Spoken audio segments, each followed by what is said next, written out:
ਸ਼੍ਰੋਮਣੀ ਗੁਰਦੁਆਰਾ ਪ੍ਰਬੰਧਕ committee ਦੀਆਂ ਚੋਣਾਂ ਵਿੱਚ ਹਰਿਆਣਾ ਦੇ 8 ਹਲਕਿਆਂ ਨੂੰ ਸ਼ਾਮਲ ਕਰਨ ਦੀ ਮੰਗ ਉੱਠੀ ਹੈ। ਮਿਲੀ ਜਾਣਕਾਰੀ ਮੁਤਾਬਕ ਯਮੁਨਾ ਨਗਰ ਅਤੇ ਅੰਬਾਲਾ ਤੋਂ ਚੁਣੇ 2 ਐਸਜੀਪੀਸੀ ਮੈਂਬਰਾਂ ਬਲਦੇਵ ਸਿੰਘ ਅਤੇ ਗੁਰਦੀਪ ਸਿੰਘ ਨੇ ਪੰਜਾਬ ਅਤੇ ਹਰਿਆਣਾ ਹਾਈ ਕੋਰਟ ਵਿੱਚ ਪਟੀਸ਼ਨ ਪਾਈ ਹੈ।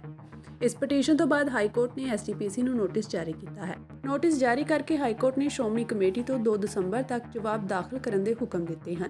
ਆਪਣੀ ਪਟੀਸ਼ਨ ਵਿੱਚ ਦੋਵੇਂ ਮੈਂਬਰਾਂ ਨੇ ਕਿਹਾ ਹੈ ਕਿ ਸ਼੍ਰੋਮਣੀ ਗੁਰਦੁਆਰਾ ਪ੍ਰਬੰਧਕ ਕਮੇਟੀ ਸੈਂਟਰਲ ਐਕਟ ਤੋਂ ਬਣੀ ਹੈ ਅਤੇ 20 ਅਪ੍ਰੈਲ 1996 ਨੂੰ ਕੇਂਦਰ ਦੁਆਰਾ ਜਾਰੀ ਨੋਟੀਫਿਕੇਸ਼ਨ ਜਿਸ ਵਿੱਚ ਚੋਣ ਦੇ ਲਈ 120 ਹਲਕੇ ਤੈਅ ਕੀਤੇ ਗਏ ਸਨ, ਜਿਸ ਵਿੱਚ ਹਰਿਆਣਾ ਦੇ ਵੀ 8 ਖੇਤਰ ਸ਼ਾਮਿਲ ਕੀਤੇ ਗਏ ਹਨ, ਜਿਨ੍ਹਾਂ ਵਿੱਚ ਅੰਬਾਲਾ, ਯਮੁਨਾ ਨਗਰ, ਕੁਰੂਕਸ਼ੇਤਰ, ਕਰਨਾਲ, ਕੈਥਲ, ਹਿਸਾਰ, ਸਰਸਾ ਤੇ ਡੱਬਵਾਲੀ ਸ਼ਾਮਿਲ ਹੈ।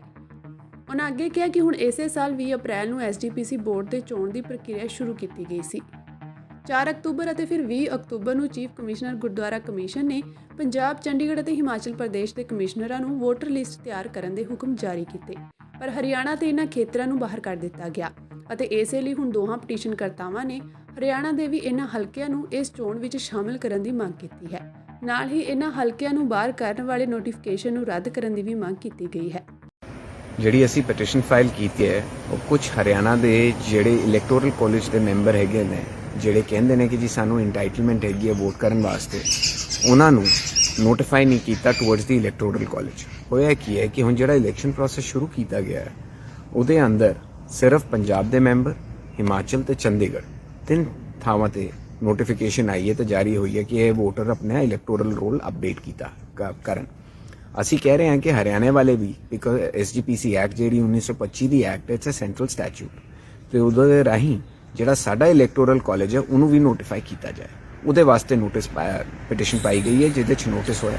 ਨੋਟਿਸ 2 ਦਸੰਬਰ ਵਾਸਤੇ ਹੋਇਆ। ਜਿਹੜਾ ਹਰਿਆਣਾ ਗੁਰਦੁਆਰਾ ਪ੍ਰਬੰਧਕ ਕਮੇਟੀ ਐਕਟ ਬਣਾਇਆ ਗਿਆ ਹੈ ਉਹ ਸਿਰਫ ਗੁਰਦੁਆਰਿਆਂ ਵਾਸਤੇ ਬਣਾਇਆ ਗਿਆ ਹੈਗਾ।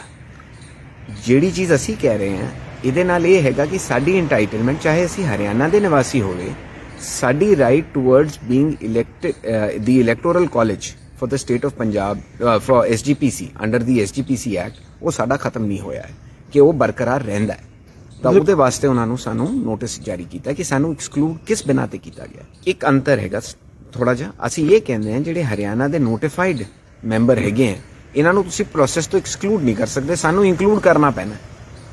ਭਾਵੇਂ ਹਰਿਆਣਾ ਗੁਰਦੁਆਰਾ ਪ੍ਰਬੰਧਕ ਕਮੇਟੀ ਐਕਟ ਅੱਡ ਬਣਾਇਆ ਗਿਆ ਹੈਗਾ ਪਰ ਉਹਦੇ ਨਾਲ ਐਸਜੀਪੀਸੀ ਐਕਟ ਤੇ ਕੋਈ ਫਰਕ ਨਹੀਂ ਆਉਂਦਾ ਐਜ਼ ਰਿਗਾਰਡ ਜਿਹੜਾ ਇਲੈਕਟੋਰਲ ਕਾਲਜ ਹੈਗਾ ਹਰਿਆਣਾ ਦਾ। ਹਰਿਆਣਾ ਨੇ ਹਾਈ ਕੋਰਟ ਨੇ ਜਿਹੜਾ ਨੋਟਿਸ ਕੀਤਾ ਹੈ ਇੱਕ ਤਾਂ ਐਸਜੀਪੀਸੀ ਨੂੰ ਕੀਤਾ ਹੈ, ਇੱਕ ਜਿਹੜੀ ਕਮੇਟੀ ਹੈਗੀ ਹੈ ਦੈਟ ਇਜ਼ ਦੀ ਇਲੈਕਸ਼ਨ ਟ੍ਰਾਈਬਿਊਨਲ।